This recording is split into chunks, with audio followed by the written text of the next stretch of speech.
This is a CC Radio podcast. It was just the most massive thing I've ever seen. To tell you the honest truth, I thought, well, we're the only ones left on this planet. Something's happened. We've missed something here. The fear that went in me when I seen it was just like the feeling. I'd say it was fear, but I've never felt that feeling before in my entire life. It's a weird feeling, like you can't explain it when you don't know. You feel like you're being followed, but you don't know what it is. We had two to our right, another one in front of us, another one to the left, and another one just across the road, shaking the daylight out of the tree. All we get was a big red eye. I remember waking up and looking at the end of the bed, and there was a figure there, almost insect-like, and then I blacked out. Welcome to the show, everyone. You are listening to Believe, Paranormal and UFO Radio. My name is Cade Moyer, and thanks for tuning in. If you've had an encounter, get in touch with me. My email address is believe@ccradio.com.au, or you can message me on Facebook at facebook.com/Believe UFO Radio. If you enjoy this episode, there are a few things you can do to help the show. Firstly, you can go to iTunes and leave us a 5-star rating and review, or you can share the show around social media with your friends and family, and that will help us grow. Tonight I'm joined by Karen, and Karen's had paranormal encounters all her life. Karen, welcome to the show. Hello. It is fantastic to have you on here, Karen, because you say you've had a very, very interesting encounter with something that you haven't really heard of before. But before we get right into that, are you able to tell me where all of this paranormal stuff started to happen to you? So it started when I was very young. So I'd be probably about 5 and up, because I don't think I remember anything before that. But it was a house that my parents built in South Australia. So it was a brand new house, and it started with little things like I would hear it tapping on the window, and I would always be afraid of what I was going to see. I always had this predetermined image that I would see like a white knight, but when I got there I wouldn't see anything. Or I would feel tapping on my forehead and wake up and it would be like the morning, but there was no one there. But every now and then I would go to the window at night and there was these shadow, they're like silhouettes. So they were like three-dimensional shadows, just like silhouettes. And you could sense when they were looking at you and when they weren't. It was really bizarre. Like, it didn't frighten me at the time. I found it really curious. Like, I was very intrigued by it. I remember that. We had this big, long, sprawling backyard, and there was like a galvanized iron fence that surrounded it. And there were two of these shadow things kind of sitting on the fence with their, just kind of with their legs dangling over and their hands kind of pressed on the fence. And I could tell they were looking at me. And I thought that was unusual. And I remember scanning the backyard, and I could see this house over in the block, and it was I don't know if it was a giant, one side of the house just had window doors or something, but it was you could see this room. There was a light on inside it, and there was another shadow person just pacing back and forth in the room, and then they stopped in the middle of the room, and you could tell they turned, and then it just started waving at me. And it was a weird, stiff kind of wave where it was only from the elbow, but the whole from the elbow to the hand was moving side to side. And I just remember at that moment thinking it was creepy that it could see me, because I was peeking out of a curtain from a dark room, and this is something a block over, houses behind mine. There's no way that anyone could see me, but I just knew it was signaling to me, and I just closed the curtain and went back to bed.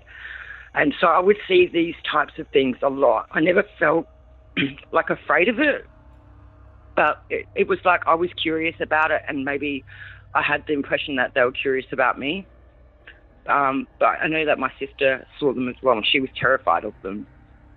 So you're not the only person to see these shadow people.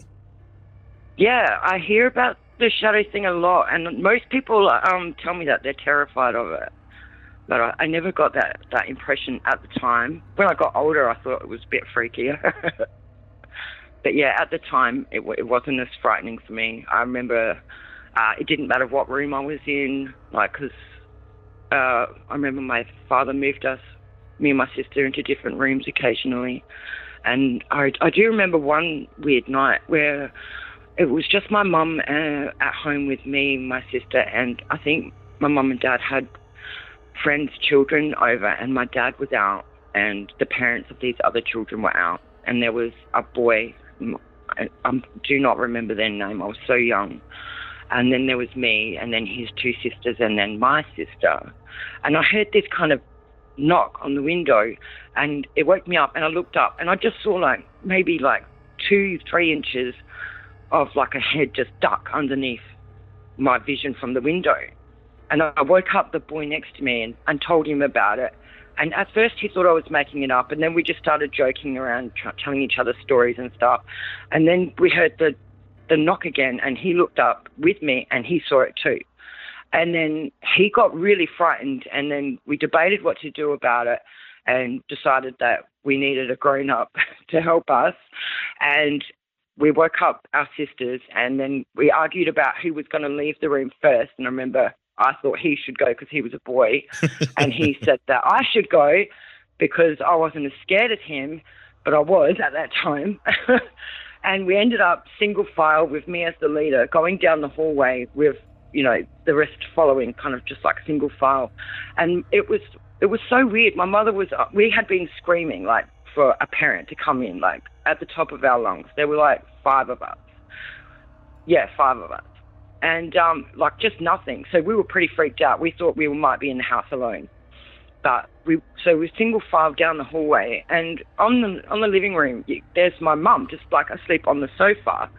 And we called her, and she's just completely unresponsive. So we're kind of freaked out because we think that there's something surrounding the house, and the only parent is just not responding. And I remember I had to go right up to her face and visibly shake her and yell at her simultaneously to get her to wake up. And she was just so groggy. She just was like, what?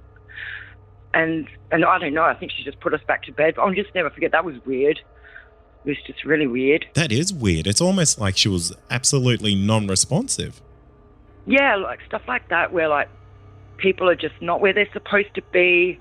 I have a lot of memories like that. It's just really, or not responding in a normal way.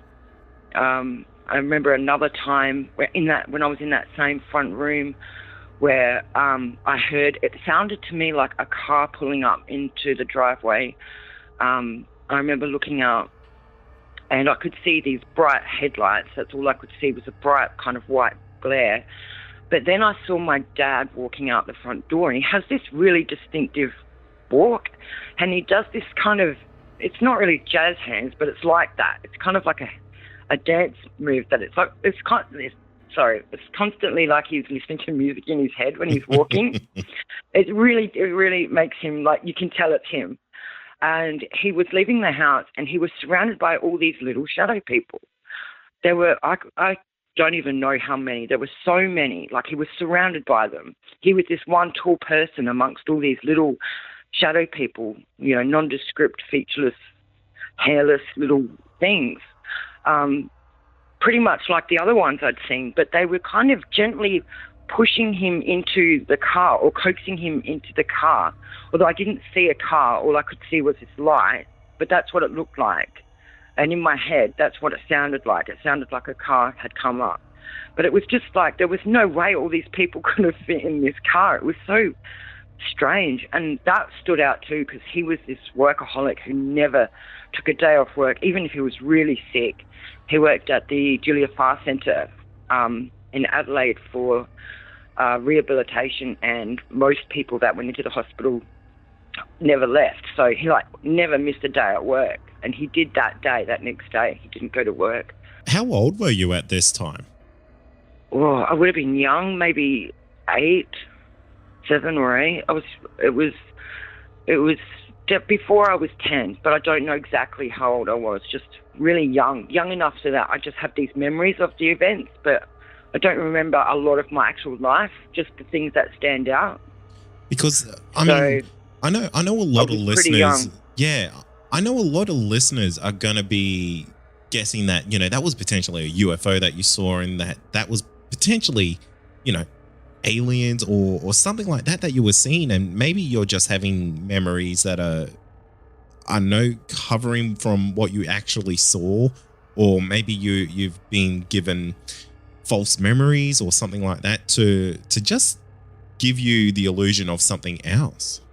It's definitely something I've thought about because of instances where I've lost memories, simple things that were imperceptible to me, that I had no idea that any time had passed until, I have furious parents wondering where I was, and they were driving down the street that I was walking down and supposedly not there. And, enough so that, my sleepovers were getting cancelled and my friends were getting sent home and I was being grounded, and it's like I didn't do anything, but apparently I was gone for hours and it was a 10-minute walk home, stuff like that.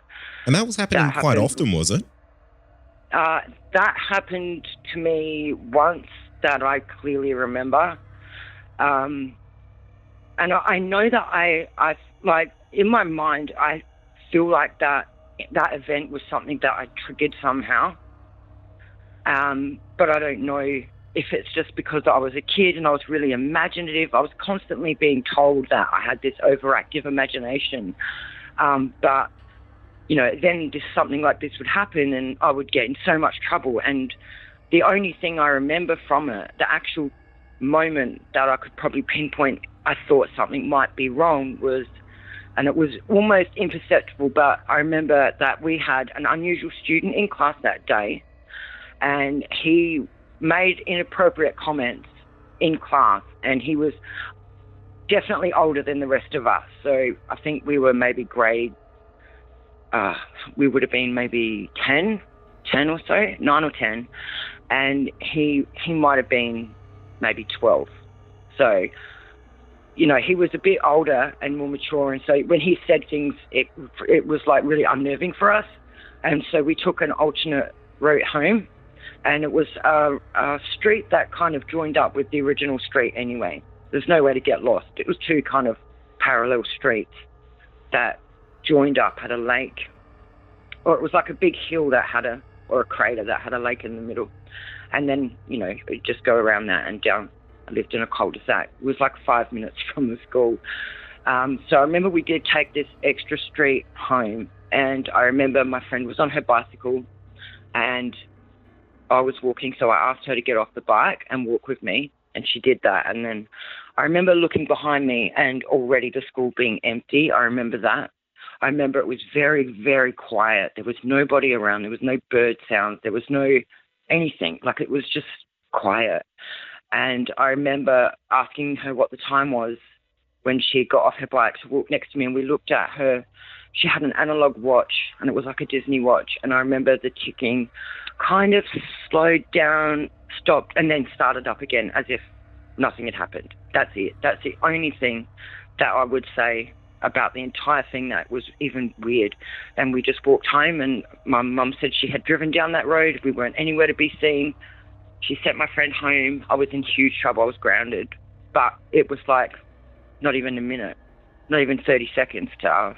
And how like we didn't, long were you gone for, in your mum's opinion? I think it was like 2 or 3 hours. Like, it was... Oh, wow. It wasn't dark yet, but it was almost. It was getting there, so... That's really kind of terrifying, isn't it? And we had, like, no idea. We got to, almost to our house, to my house, and then the neighbour came running out, and he's like, "You're in so much trouble. Your mum's going to kill you." And I was like, what? I didn't really like the neighbour boy, and we always picked on each other. So I thought he was just being a joke, but yeah, I was in heaps of trouble. So that's the first time anything like that had ever happened to me. The second time I was a lot older, and I don't have any distinctive memories. Oh, I do actually, but I don't know what to make of those either. So I would have been about 19, around 19, yep, about 19 when this happened, and I was with my best friend at the time, and we were close to the house that I had lived at as a child, because I'd moved away at this point, and we were at a party for a friend's child, And I wanted her to come and see this house where I used to see all these weird lights and noises, and where all these tapping and shadow people and footprints and weird things that I had seen as a child. And so she came with me, and we kind of got to the street, but the reserve that had been kind of next to the house had grown this forest. And I just remember looking at it, and it just looked like black inside, and we didn't want to walk past it. We were both a bit freaked out. So we were like, forget this. This is a stupid idea. What are we doing? So we turned around to go back, and we stopped at a phone booth to call my partner at the time to come pick us up from the party. And you could see the street from the phone booth. And after we did that, we kept walking. And I remember my friend said something about a star, and we looked at the star for a while. It just looked like a star. And she said she felt that it was following us. That's what she said. But it did. It just looked kind of like a star. So it didn't do anything jerky or zigzaggy or anything like that. It was just, I don't remember seeing it do anything strange. But the next thing I knew, we were stuck between these two roundabouts, and I had no idea where we were. And we were both lost. We were freaking out. And it just felt like each roundabout was like there was nothing beyond it. It just seemed like it was black, and you just didn't want to go there. On one side of the road, there was absolutely nothing but farmland. This was Bolivar Road. And on the other side was residential houses that we didn't recognise walking past the first time. And so we were really, really freaked out, and had started walking between these two roundabouts, when all of a sudden from the other side of the road, where there's nothing but farmland, there were these couple came. It was a man and a woman. I don't remember now what it was about them, but there was something really off about them, and it wasn't just that they were coming from nowhere. I don't know if it was either she was really old and he was really young, and he was very tall and she was short, or if it was, there was something about their eyes. I can't remember, but something made me really wary of them. But we were lost, and we needed to ask for help. We needed to ask where we were. And me and my friend argued about who it was going to be, and it was me. And I just walked into the middle of the road, and I yelled out from there because I didn't want to go near them. I just remember having this real aversion to them and asking them, like kind of calling out, where are we? And so the woman answered that we were on Bolivar Road, and I relayed that to my friend, and then I realised, well, that's not helping. I know the road, but I didn't know whereabouts on the road I was. It's a long road. And I asked her how to get back to the road, and we had to actually turn a corner from one of those roundabouts. So I don't know how we got there, because we didn't turn we didn't turn at all, so I don't remember it. We don't know how we got there. But we both went home later on to our separate houses and had really bizarre dreams. And they weren't identical, but the themes were really like identical. So we both dreamed that we were at school, that we were looking for or had something to do with like word puzzles or crossword puzzles. We were both being chased in the dream, and both the dreams had children in them. It was just really weird stuff.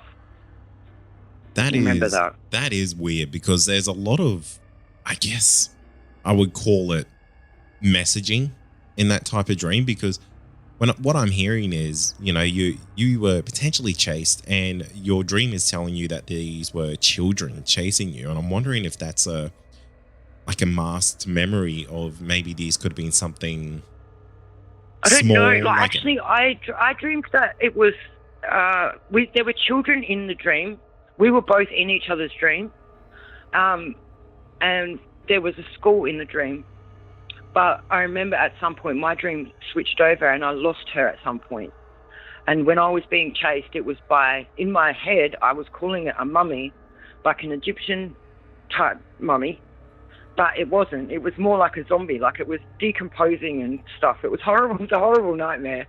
But there was a woman in the dream who eventually calmed me down, and because I remember trying to tell her that he was trying to turn me into a mummy. That's what I was terrified of. And I remember her placating me. And my friend's dream, she couldn't identify what it was that was chasing us. But she was running through a school with me. So yeah, it was weird. It's very similar. Really bizarre. Yeah. So what did your friend think of this whole situation? What was her opinion of what happened, and what was she thinking? she also had, like, I met her when I was 17, but she had also had, like, throughout her life, a whole unique, strange set of bizarre things that she was used to as well. So she wasn't like weirded out as much as most people I think would have been, because we had both kind of been through things. It just was odd, I guess, when it happened to both of us at the same time. So, I mean, she definitely felt like something odd had happened. It happened to us a couple of times where, for no reason, we just dreamed the same thing.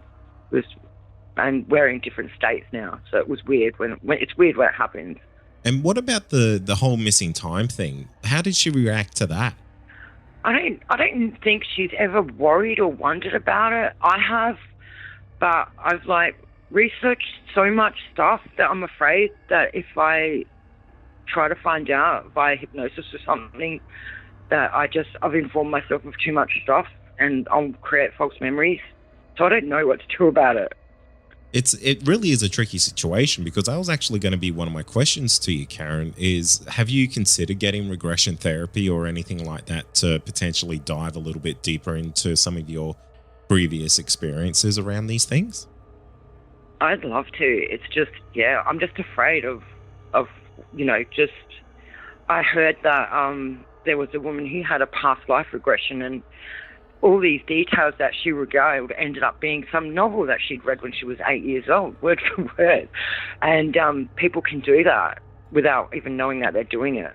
So I'm worried about that. That's what worries me. And now, a quick word from our sponsor. Also, are you wanting more content? Why not become a Believe Plus member? You'll get access to exclusive podcasts and episodes that aren't available to the public. Not only that, you'll also get our regular feed without any ads. Head to believepod.com/plus to sign up today for just $5 a month.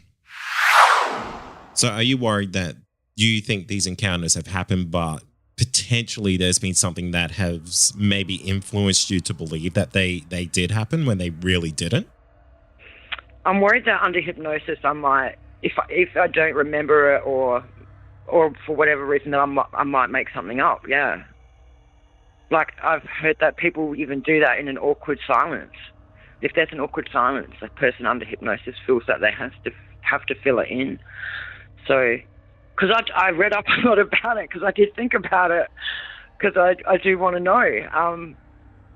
I guess, especially because one of the most vivid and detailed things I'd ever experienced was I saw an entity in my front yard once, and it was so vivid, so surreal to have experienced, and it looked sort of like a grey. Are you able to tell us about that a little bit more? Yeah. I was 11 at the time. This was a very vivid memory. I've never forgotten it from the moment it happened. I was staying up late with my mum, and she had a whole group of friends over, and she was having like a medium circle or something. And everybody was closing their eyes to meditate at the time. And I was 11 and I didn't really know how to meditate. So I was closing my eyes, and then I was like peeking at everybody, that kind of thing. And I heard this really ear-piercing screeching noise.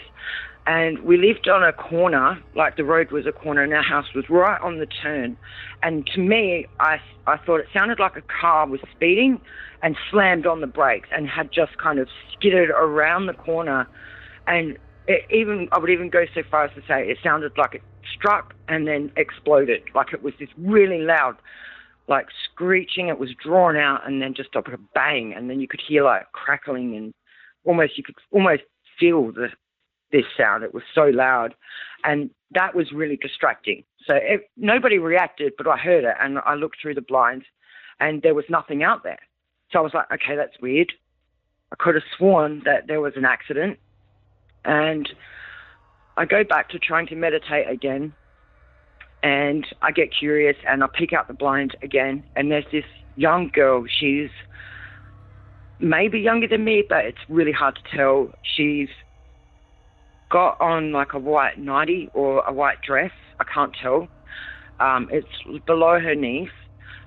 She doesn't seem to have any shoes on. She has blonde hair, and she has her arms outstretched in front of her, and she's like kind of like feeling her way in the dark, as if she can't see. And I'm worried about her because she looks really real to me. And my immediate thought is she's come from wherever that accident was and she can't see, something's happened. And I tried to get my mum's attention and I said, there's a little girl outside and I really think she needs our help.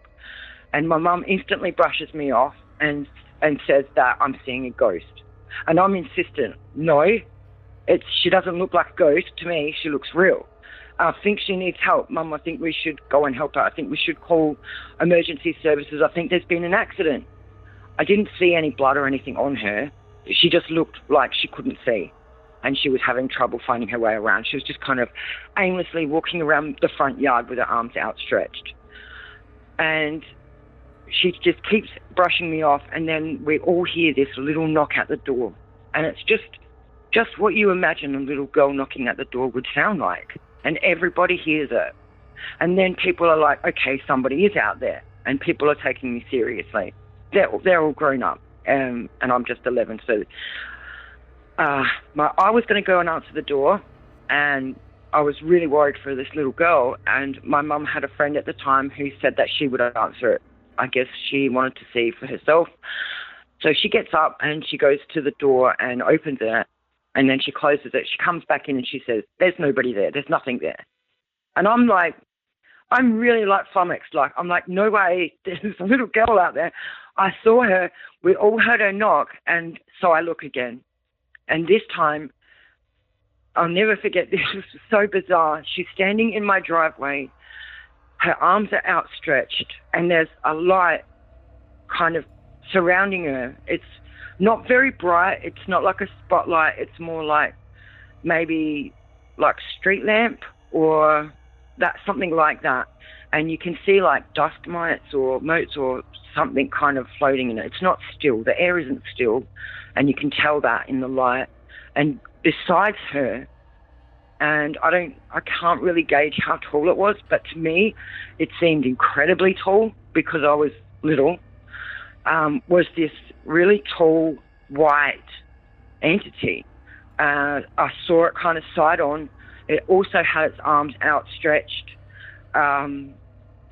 From head to toe, it was just white. It didn't seem naked, but it didn't seem to be wearing anything either. Like I couldn't see any definition of genitalia or anything, so I couldn't tell if it was a male or a female.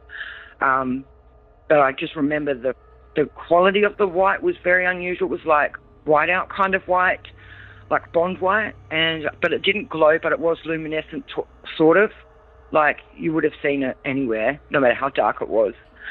And I thought at that moment that maybe it was an angel and that she was going to heaven, like she died. I didn't know what else to think. I was really like confused by what I was seeing.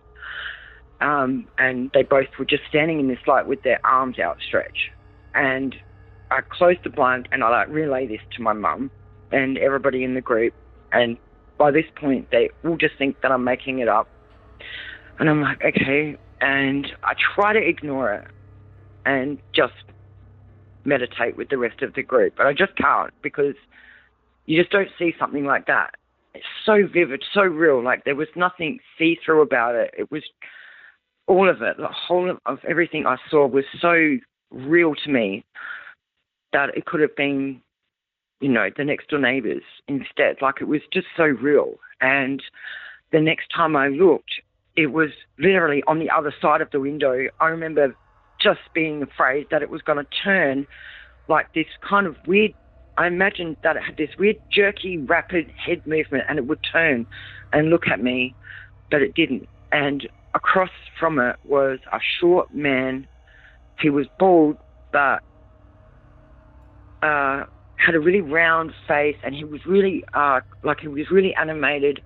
He had a kind of really joyful kind of feeling about him, like rosy cheeks and a sparkle in his eye, and he had kind of round eyes. He had like crease lines on his forehead. He had thin lips, and they were also kind of very pink. And he seemed to be like, I don't know if he was completely naked because he was a bit closer to the window, so I could see him from maybe the waist up. He seemed to have like a leopard skin, like around his shoulders, but that's all I could make out of him. And across from him was the same tall white entity that had been with the young girl, and they were engaging in a conversation, although I couldn't hear anything. I could see their mouths move, and the only way I could describe the way that their lips moved as though they were like invisible fish hooks and somebody was tugging on them. It was bizarre. Oh, wow. Like mouth movement, and they conversed for a really long time. So I stood there, like I sat there and I stared for so long, and it didn't matter how many times I looked away and then opened the blinds to peek again, they were still there. I remember each time that I peeked thinking that it was going to turn and see me. And I remember having these really torn kind of feelings about it, because I really wanted to go out there because of the little kind of round man. Like I just got this really strong urge I don't know if I felt like maybe I wanted to hug him. There was just this joy that emanated from him. But the tall white one was just, I don't know, it was really intimidating. Not like I felt an evil presence, or it was just intimidating. It was so strange. It was so alien to me that I was just afraid of it. I just didn't want to go out there and confront it. And so I remember being really torn. I don't blame you at all. As they spoke to each other, they both moved kind of in sync, and they were kind of rocking gently from side to side. I'll never forget it. It was the most bizarre thing I've ever seen. The closest I reckon to explain like the way that the body kind of looked was like Gumby. Like I couldn't see any elbows, I couldn't see any knees or joints. Just these really long, thin arms, long legs. I remember, like, it's a weird thing to do. I think it's probably a natural thing to do, but looking between its legs and just seeing, like, an arch, like there was nothing, like it was just bizarre. These big, giant, black, slanted eyes, just the classic, cover of Communion type thing going on. But it was all white, and it was very tall. What an absolutely fascinating encounter there, Karen. I have so many questions that I need to ask you. So do I. I have so many questions about that. I don't know anybody that's ever seen anything like that. I don't know if that was like a calling. Like, I don't know what that was. I have no idea what that was.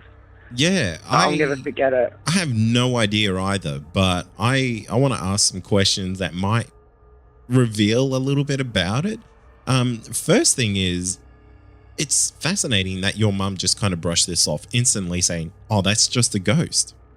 Because that makes me go, "Well, Mum, are you saying there's always ghosts out in the front yard?" I don't know if it was because on the particular night, because she was having her like medium group, so maybe she was hoping for ghosts. That's not what I saw. But yeah, because she was, trying to, with her friends, it was like a spiritualist group, and they were trying to like meditate and channel spirits and things like that. So I don't know if that's what influenced her, and she just automatically assumed the moment I saw something that it was connected to what she was doing. That's my best guess. It was weird. Like she didn't even entertain the possibility that I was seeing something that might be real. Yeah, that's so fascinating to me.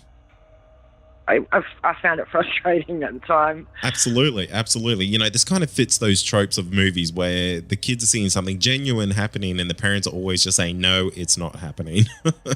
Yeah. Or even that kind of weirdness that happens where people just don't react how they're supposed to. They just, they see something really bizarre and then they just go to sleep. It's just that kind of weird reaction that you get used to when this stuff happens. Absolutely. And that's going to be the next thing I want to talk about, because, there's a whole group of people there that are doing all these things. And for you to be so adamant that you're seeing something there, and absolutely everyone is non-responsive about what's really going on, apart from when everyone heard the knocks at the door. That was it. That was the only time. Yeah, it was the only time when the knock, and everybody opened their eyes and looked towards the door.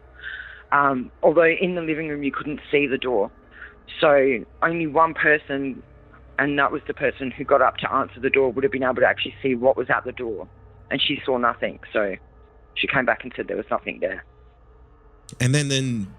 And for them to just carry on doing what they're doing, that's bizarre. Like, that's just genuinely bizarre, I guess, and activity I from guess, them. Like, I wonder, like, was I supposed to answer the door? Like, was that for me? Like, I wondered that. Like, what would have happened if I had answered? Like, because I was seeing her. So I always wondered about that as well. I always wondered, like, what if I'd answered that door without knowing that giant white tall thing was out there? I almost felt like I was being lured out there. Well, that's exactly what I was thinking myself. Is I'm wondering if they were trying to trick you out there, because it seemed like the girl couldn't do it, the tall white creature couldn't do it. So then it's almost like they brought in a Hail Mary, a third person of this shorter, bald man who you somehow felt a connection to try to get you out there. Yeah, it was really strong. Like, I was really torn. Like, I really wanted to go out there because of him, but I was so intimidated by that white entity that I just could not bring myself to do it. But if it hadn't have been for that white entity, I definitely would have, like, if he'd been there first, I would have been out there in a flash. I just felt this. I felt really compelled. Like, I felt like I had to go out there and share in his energy, whatever it was that was drawing me out there. But I didn't, because I was intimidated. It's, you know what, Karen, this is a very unique encounter, and I've never had anyone on the show, not even anyone, contact me with something similar. I've always wondered about it. I've never heard of anybody else kind of with a story like similar to it.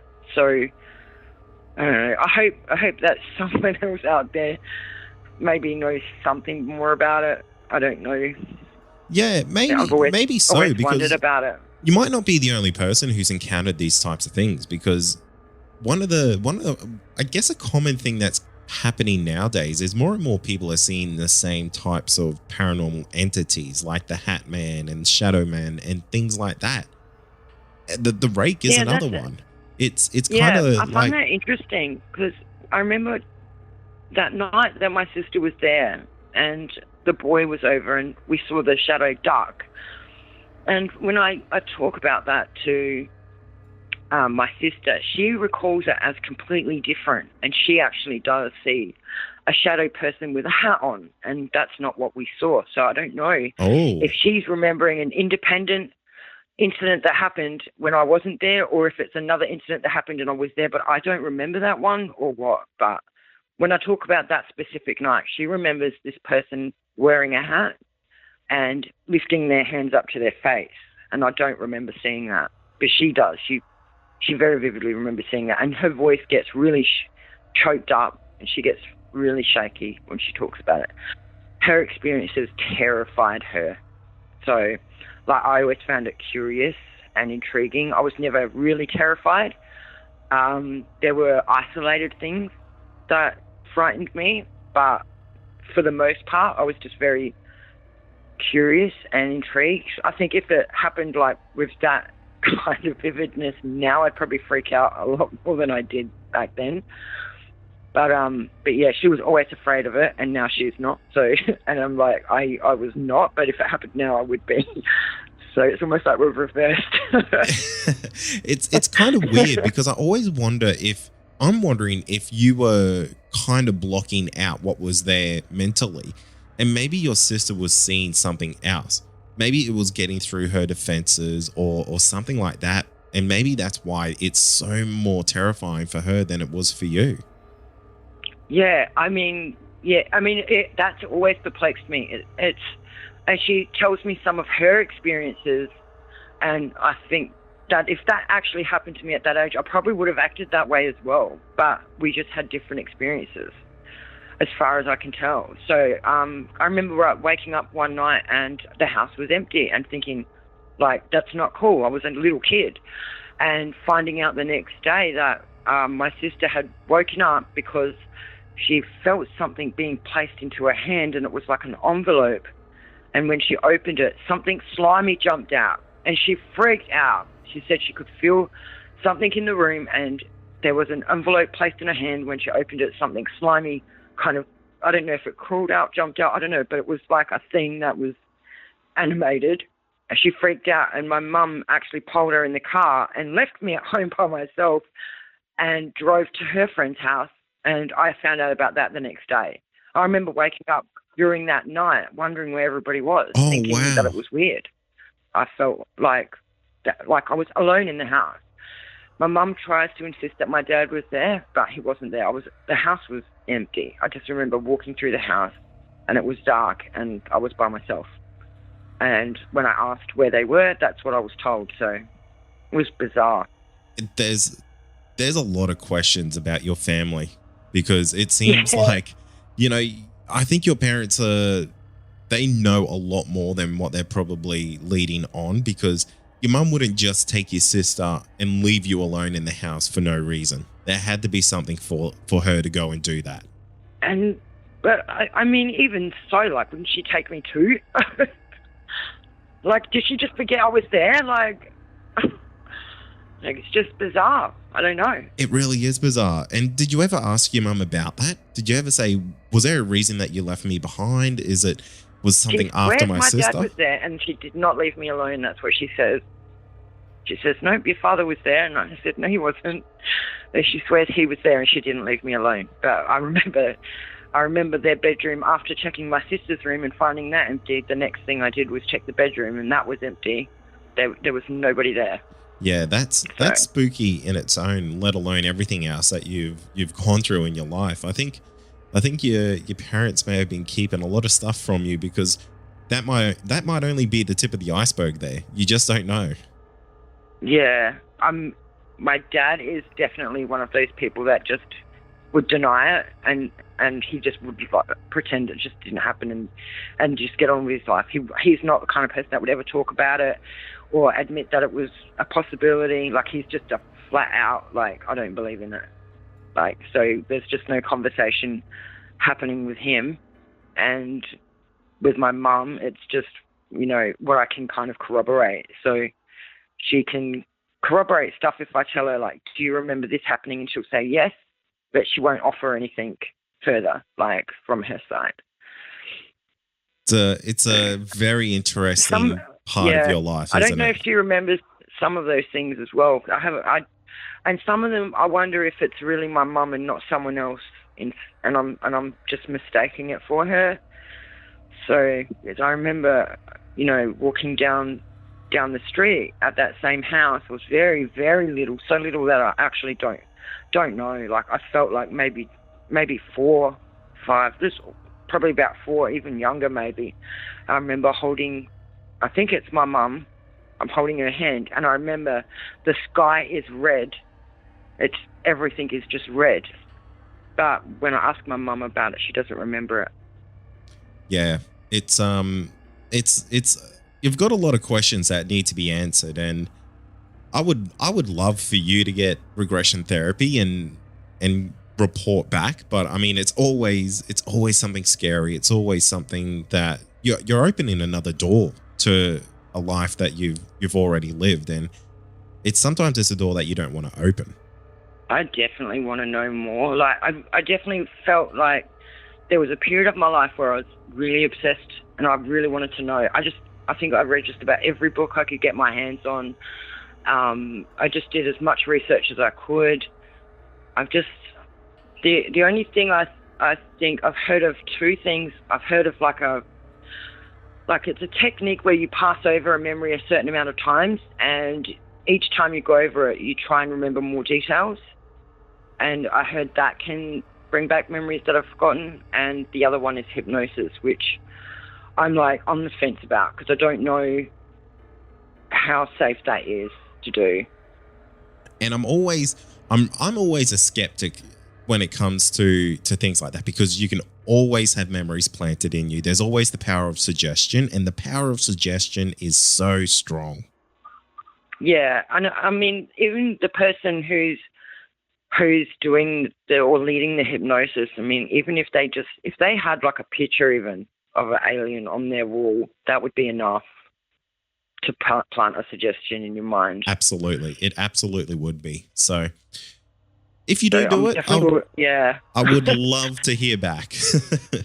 Yeah, yeah. I'd love to know. I'd love to know those 2 times where I know that I was gone for, or I have memories of, big chunk of memory that's just gone. Like I'd love to know what was going on there. Especially if I have no kind of outward fear of it at the time, why it would have been suppressed or repressed in any way. Like, when there are things that I so clearly remember, well, why then there are things that I don't? That really intrigues me. It intrigues me too. It's absolutely fascinating. And I want to thank you for coming on the show and sharing your stories and your encounters, Karen. They are fantastic. It's the only word I have for it. Yeah, it's curious. And that's going to do it for tonight. And remember, if you have had an encounter, get in touch with me. My email address is believe@ccradio.com.au, or you can message me on Facebook, and that's facebook.com/believe UFO radio. Until next time, stay safe, and you've been listening to Believe Australian Paranormal and UFO Radio.